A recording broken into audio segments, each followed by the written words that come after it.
everybody, Bryan Martin, the Bossman, coming back at you with Michael Forrest, our top tech here at Four State. I got to tell you, man, I'm fired up about the project we got here behind us. This is going to be an exciting one, for sure. We laid our hands on a brand new 2024 Kenworth W900L 100-year anniversary truck. We got hot paint, hot colors. I mean, red's going to make you look every time. It's a head turner. We even put out we got to decide a name to our audience, and we came up with 100 proof. 100 proof.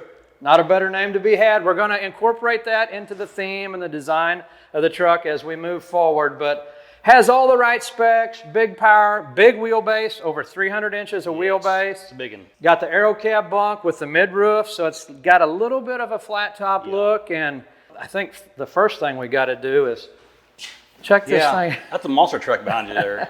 These Kenworths do set tall from the factory, so Project 1 is going to be bringing that front end down. I don't think we're going to get crazy with an air ride. We're going to kind of do it on a budget, not alter everything so radically as a guy would have to with one of those air ride kits to slam it. Something that about anybody could reasonably do either themselves here or without having to invest a lot into it. And get rid of some of that wheel gap, that wheel well gap between the top of the tire and the fender. But beyond that, it's going to be all the regular stuff. Visor, stacks, fenders, frame covers. Lights. We've got some ideas to hide the def tank. The list goes on. And I'll tell you, one of the first things I noticed about these K-Dubs, did you see the interior on this? This thing is pretty mint. They didn't spare any expense on making this thing really sharp, really classy. This one is equipped with the Seattle package. As you can see, black leather, some red stitching, got the button tuck. There isn't really a lot needed on the interior. No, maybe we just put park brake knobs on it and we're done. I think that might be all it takes.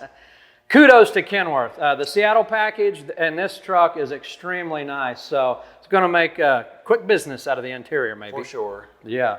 All right, Michael, we've kind of got a deadline. There's a certain truck show coming up later this year that we'd like to debut 100 proof at. Sure there is. The list of projects, which isn't even finalized yet, keeps growing and growing. I haven't even asked you. I guess your tools will work on Kenworths, not just Peterbilt. I'm pretty sure they will. I mean, righty-tighty, lefty-loosey. Hope that still works. All right. Well, we better pick a project. I guess we're going to start with lowering it, but let's get after it. Yeah, I guess already you want to get it done.